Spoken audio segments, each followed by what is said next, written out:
Welcome to Just a Parishioner. I'm Lorenz Zaragoza. I'm Sean Greeley. And we are back with another episode for all of you today. And we have celebrated Easter Sunday.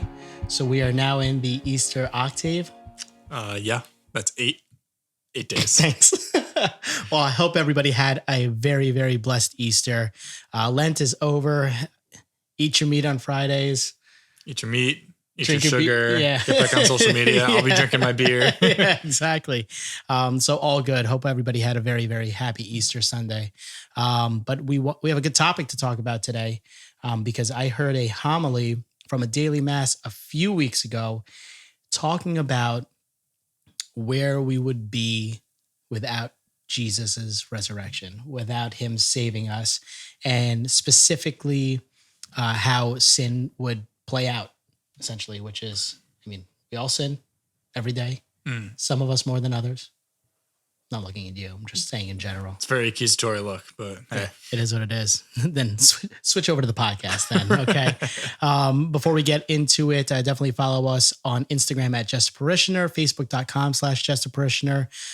Subscribe on YouTube, Apple Podcasts, Spotify, website, justaparishioner.com. Not .com. JustAParishioner.com. So I'm going to let you kind of just walk forward with this topic because I'm curious how the priest kind of framed it up during the homily. Yeah, totally. Well, I asked you to pull up the gospel from that mass a few weeks ago. Yes. And which gospel was that? So this was on March 27th, I believe it was. Mm-hmm. Yeah. And as I scroll past the extremely long Old Testament first reading.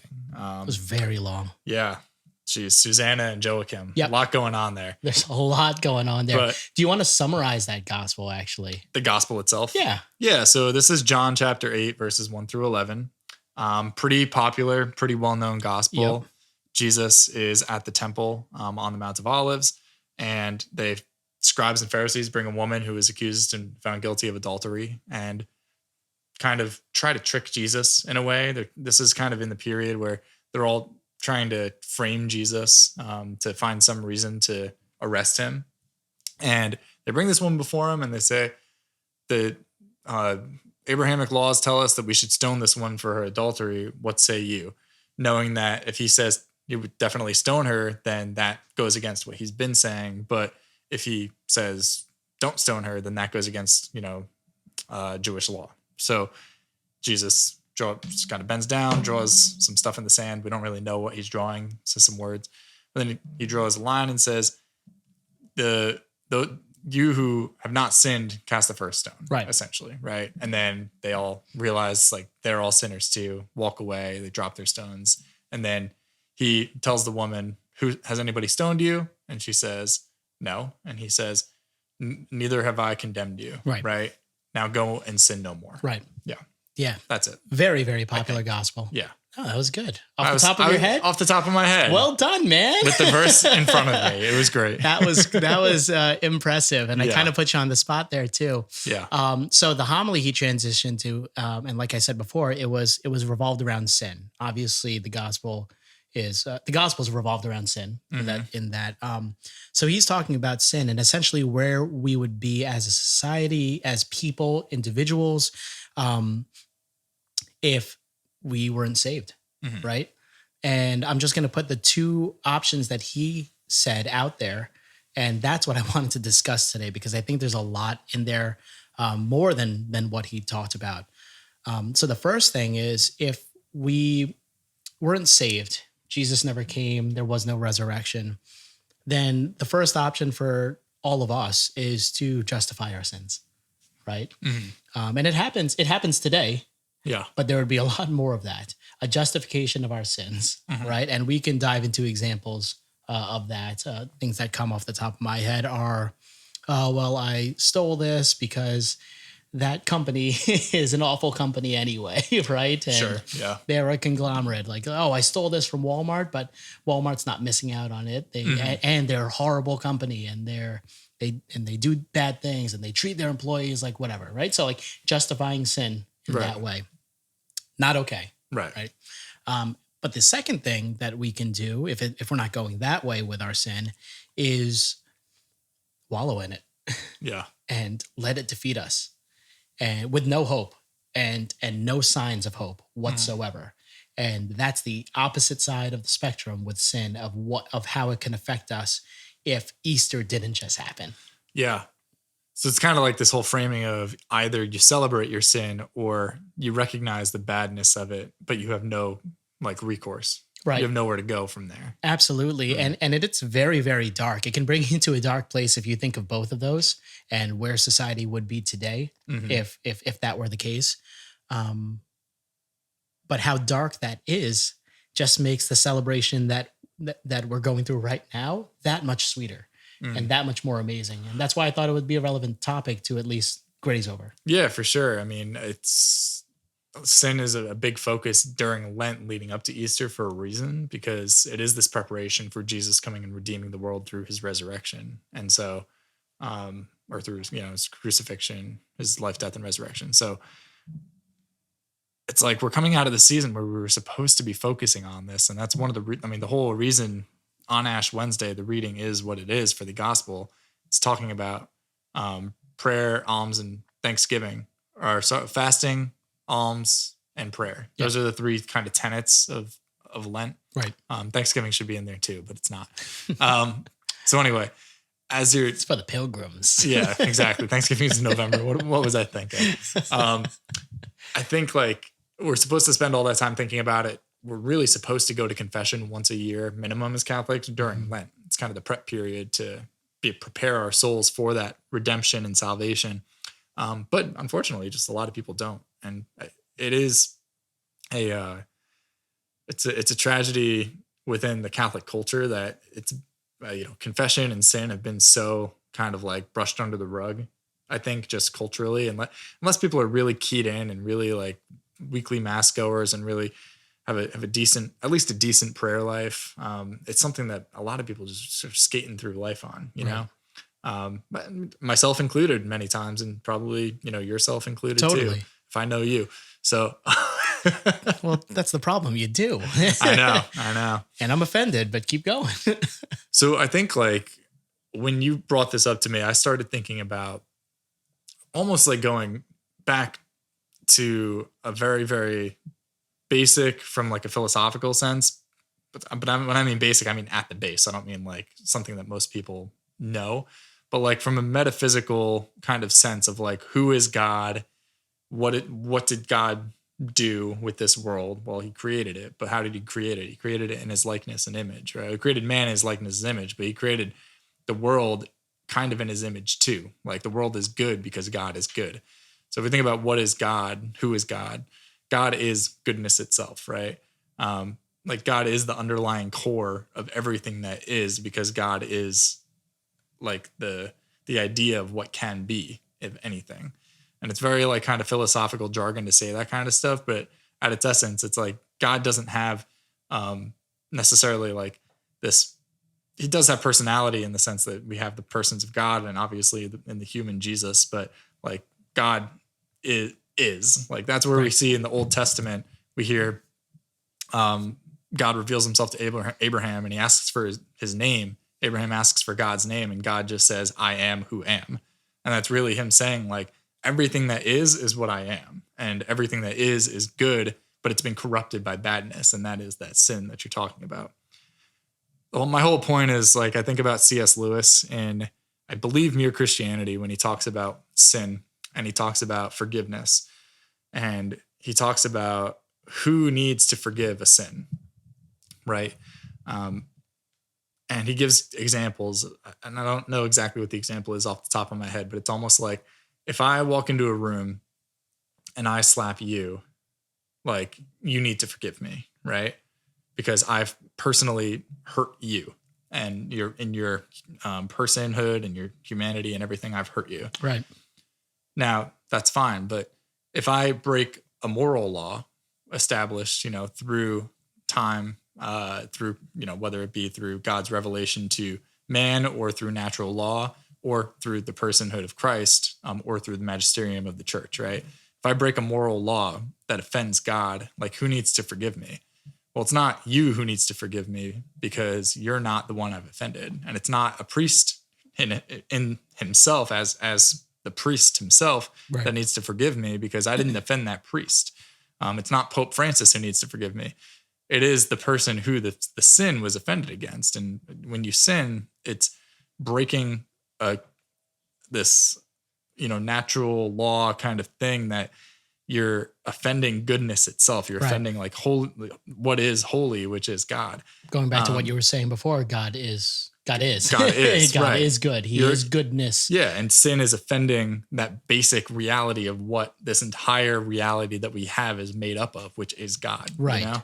And to that point, I guess it's like to keep in mind that you can offend multiple people with a sin. Right. And you need to make amends with multiple people. But the essence of sin, like the essence of sin is God is the offended. Right. In every sin. Right. And so like the idea of if Jesus never came, like part of you wants to go to the place where it's like, well, then like sin wouldn't even be there, right? Because if Jesus never came, then we wouldn't even know necessarily what these sins were, which isn't true because we have the Old Testament, which laid out what sin was, right? You follow the Abrahamic law at that time, you follow the Talmudic law or whatever it was, whatever sect of Judaism you were or whatever, you follow that. And that's how you avoid sin. Right. And that's actually so like in this like hypothetical scenario, I guess we're talking about the Old Testament laws without the promise of the Messiah coming, right? Well, right. Well, you still have the promise of the Messiah potentially, but think about like in the Old Testament, you have good examples of what you're talking about. Right. Like the woman at the well, for example, this woman who had 5 or 6 husbands or something like that, and divorced and remarried, which all broke Abrahamic law, which is why she was forced to use a well far outside of town. And again, we talked about The Chosen on the last episode we recorded, but there's a great depiction of this. Right. In the middle of the day. Right. Middle of the day, in the middle of the heat, mile outside of town, whereas everybody else could go to the clean well. She had to go to the dirty one, etc. And that was like kind of this state of having to just live in your sin and be disgusted by it, and not only yourself, but having society in general just be disgusted by you because you've broken this longstanding tradition, morality law, which in itself is a good thing, but because there's no redemption and no forgiveness available to you, you're just gone. You're out. Everybody knows it. Everybody shunned you. You've shunned yourself. Essentially, you have no hope in yourself. I mean, that's a perfect example of the latter, right? With zero hope whatsoever. Absolutely. Yeah. And there's, I think, examples in the Bible too of Jesus curing demoniacs, people who are possessed by demons. And, there's a quote that we never necessarily hear that it's because that person sinned, but usually from all Christian tradition, we can understand that demons take advantage of people's human weakness through sin, whether it be that person itself or potentially a generational sin, ancestral sins that have led to broken families or mental illness or whatever it could be. Like I believe at least there are spiritual, evil spiritual forces at play through those cracks in the human condition. And like, that's where humanity was for all time immemorial up until Christ came and offered that redemption. It's interesting because you were going with the latter there in regards to no hope, no hope for salvation. The only thing that they really had was the promise of a Messiah, but they had no idea how many generations that would be coming in the future. Yeah, or what it would look like. Or what it would they were look all like. hoping for the wrong thing for the most part. Right, exactly. But let's talk about the former that priest was talking about. People being proud of their sin. Being proud of their sin or justifying it. Whatever you want to call it. You can be proud of it. You can justify it, whatever you want to say. But it's, unfortunately, I think we all do that way too often in our day-to-day lives. Right. Now, in the grand scheme of things, there are things that we don't need to harp on right now, but there are justifications of some pretty grave sin going on in the country today and society today. But even just small ones throughout our daily lives, I feel like we do that all the time. Like a perfect example is white lies, right? How easy is it for people to tell white lies and then justify it after the fact, right? Yeah, absolutely. Yeah. It's like, oh, well, you know what? I told my boss that I got a flat tire coming into work, and that's fine because if I didn't tell him that, I'd get in trouble, but we would get into this whole huge fight and nobody would be, and we're better off if he just thinks I had a flat tire, right? Right. Yeah. I mean, yeah, it's a small example, and it's something It's that, the smallest insignificant example, but right. it's like a microcosm of the way that we're able to justify Right. sins. Absolutely. Right? Yeah. I mean, I think it's just anything that breaks from that mold of like, God is the underpinning of everything that is reality, and God is good. And so reality is good. And like the way we act is supposed to be in concert with that goodness. So if we do things that we know aren't good, like not abiding by the truth, like we know the truth is good. So if we purposefully don't abide by that, then that's a sin, right? Even if it is like the smallest insignificant thing, which again, we're all guilty of in some capacity. Right. And, there's I think there are people who will like proudly wear a sin on their sleeve. And there are people like most of us, I think, who will kind of hide that part of ourselves away and just not look at it. But maybe still mentally justify it to ourselves, if not to the world. Right. I mean, that's like one of the arguments for God in itself, right? Is that moral code that's embedded in all of us. Like, why is that even there? And we've talked about this pretty definitely offline. I don't know if we've talked about this online, but that is one of the arguments for God, right? Of why he exists, is because there's a moral code in us. So I don't know. I feel like every time that I personally try to justify one of my sins, whether it be out loud or in my head, like deep inside of me, I know that I'm wrong. Yeah. But then one of the tragedies again of humanity, and I don't know, it's easy to say like, oh, modern society, and who knows when this started in society or if it was just always a part of society. But humanity seems to run into issues when we condition our religion around our decisions instead of our decisions around our religion, if that makes sense. It's like if we choose to form what we believe based on the things that we do, and we allow like our what animalistic desires or whatever kind of desires they are to direct us and really steer our decision making, and then we say, well, God of course justifies this, like that leads us down a pretty bad road. Yeah. I do want to talk about the sin of pride, right? And because there is that, is it in the gospel where it's already saying, if you're going to pray, do it in secret, right, in your room. That's the Ash Wednesday reading. That's the Ash. Yeah, I knew I heard that one time or another. Like do it in secret, right? Or what's the other example given within that gospel? If you're fasting, right? If you're fasting, yeah. Don't like make a show of it. Yeah, clean yourself up and make it seem like everything is okay. Right. Right. Because what you're fighting pride there, right? With humility. Is that right? Am I saying that correctly? No. Well, you're fighting pride with humility. Yeah, essentially. Okay. Well, it's like this whole idea of like when you make a donation on a GoFundMe, are you going to check off a private donation or are you going to put your name on there? Right. Is it evil to check your name off? Like maybe not, depending on the situation, whatever. But if you're doing it internally with the intention of like, oh wow, like I'm donating $50 here. I want the world to know. Yeah. Like, that's not good. Right. Exactly. So here's a perfect example of where I get torn, right? Let's say that it is, this is exactly what happened, right? I think 2 years ago, you and I were doing Exodus 90 Light, right? Yes. So it was Diet Exodus 90. Diet Exodus 90, right? 0 calorie Exodus 90, where it was a lot of disciplines, but they just weren't as hardcore as true Exodus 90. If you don't know what that is, look it up, but it's a lot of disciplines for men to do primarily to bring them closer to God leading up to Easter Sunday.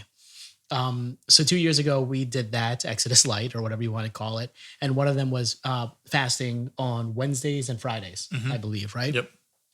And I was at work and a bunch of pizzas were like sitting and they were delivered to our office. And I stood there because I knew I was going to have dinner with my family and I couldn't eat anything. Right. And everybody's like, oh, you're being shy. Just eat. And I'm like, no, thank you. And then that's where I hit a crossroad, right? Where I'm like, I could just keep it to myself that I'm fasting like the gospel told me to do, right? Right. But this can also be an opportunity to evangelize by example, Mm. you know, and because it was an organic way of introducing a conversation. Right. I went with the latter and I said, "Oh, I'm actually fasting." And they're like, "But it's Wednesday. What do you mean you're fasting? Blah blah blah." Right. And it started this great conversation, right?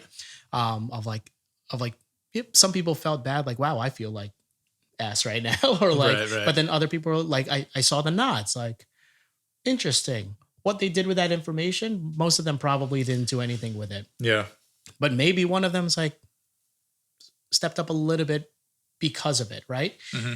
And then I walked away like, I just like, I felt like I put myself up on a pedestal, right? Yeah. Because of it, which was not the intention, but that's where I get torn with something like that. Do you know what I mean?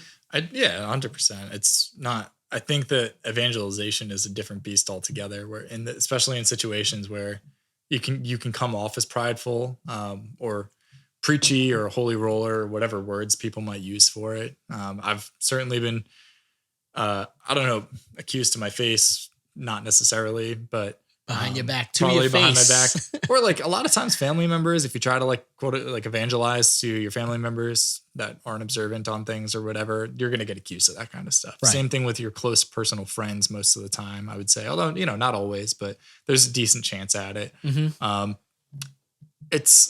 I think what you did there was good. I think that was the preferable route to go. I don't know. Maybe I framed it in a light that it was better than it was. See, like, But- this is the part that tears me up. But right? there's something to somebody like yourself who is trying to model yourself after Christ, who is the Redeemer, and you're showing people and telling people that you're trying to model yourself after the Redeemer of the world and the Redeemer of the brokenness of humanity. And a lot of people recognize that and feel extremely uncomfortable and may give off like the vibe, or even maybe say like, "Oh, that's way too religious," or "That's so preachy," whatever.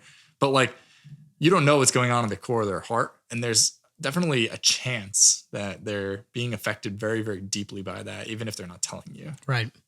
And I get, and I mean, the flip side of that is like, no, if I don't talk about it and everybody just goes about their day, that's the devil telling me not to spread. Right. Well, that's word, it. Right. That's it. Anyway, so I landed on no. I think it was right to talk about it, but that's where like that gospel is like a little like shakes me up a little bit. Like, I get it, like not roaming the streets, praying out loud. Like, look at me, I'm a Pharisee, right? Right. I get it. It's tough though, because it's not black and white. Justifying whatever sin, was it an actual sin or not? But I don't know. One of the struggles. Yeah, absolutely. I think there's a fine line between, living your own life in a private prayer life and trying to pursue Christ that way, and having it come out to the open when it's inquired about, and being like a street preacher and potentially like one of these hate preachers who's telling people that they're all going to hell and everything like that, you Right. know, and trying to quote unquote redeem the world through that, even though it's a complete bastardization of what that actually is. Right. So yeah, I don't know. I think the base question of like, what would we do with sin if Christ wasn't here? I think there's nothing we can do. Like, God made himself known through the Israelites, and they almost immediately just fell right back into sin, right? Yeah. Like, he gave them the 10 commandments and the covenant law and everything, and almost immediately, at least in the books that we have, they just start worshiping a golden calf, right? So it's almost like, if we don't have God himself physically coming and redeeming us through death and resurrection, and actually giving us access to that redemption and salvation in heaven, there's no escape from it. Right. So the only option is despair, or like you said, complete pride. And every sin at the root of it is pride, because you're putting yourself ahead of God. Right. So, yeah. But like, that's the beauty of this conversation. And that's why I wanted to have it, is because the more we talk about this and the more depressed I get about it, we could snap back. We could literally snap out of it right now, because that's not the world we live in.